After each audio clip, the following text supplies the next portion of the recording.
Hey guys, it's Roscoe, and on the Space Couch site we're joined by Palpatine's most trusted officers and aides.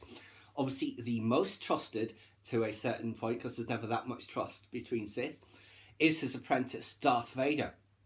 Now, obviously Wilhuv Tarkin is integral to a lot of Palpatine's plans leading up to the development of the Death Star, and that goes right back to the Clone Wars, where we see the episode between Anakin and Captain Tarkin, that Tarkin has the favour of the Chancellor as well. And we also see, I think it might actually be in this volume of Darth Vader that I picked up today, where Vader wants to set an example to the rest of the fleet about what happens if you fail. And says, well, I thought I would just kill a bunch of the Imperial officers. And Palpatine says, okay, any of them except Tarkin, him I need, do what you want with the rest. And that's what happens. He randomly kills several to keep the others in line. Grand Admiral Thrawn, of course, has his own uses for Palpatine, helping to chart the uncharted territories and navigation routes there. We see some of that, of course, excuse me, in Thrawn Alliances, after it's mentioned, of course, in the first Thrawn novel, of the new canon, that is.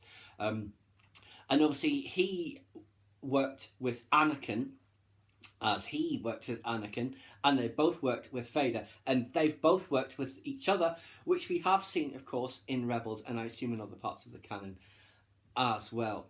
But yes, very interesting to see the three of them all lined up. The only one who might have survived is this one, because he gets yanked off into who knows where with Ezra Bridger at the end of Rebels.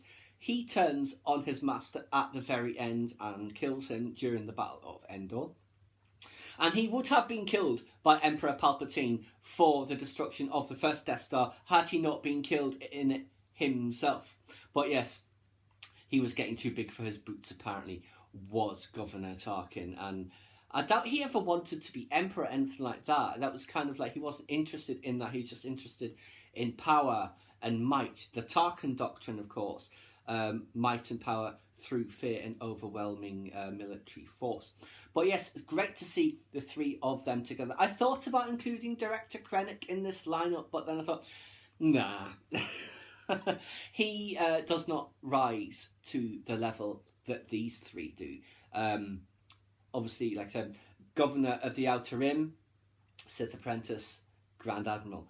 That's about as high ranking as you can go in the Empire. But yes, good to see the three of them together. Three of Palpatine's most trusted lieutenants. Although none of them is a lieutenant, of course. They're a much higher rank than that. Please subscribe to my channel if you enjoyed this content. Leave me a comment or a suggestion for upcoming topic you'd like to see discussed. Or like the video.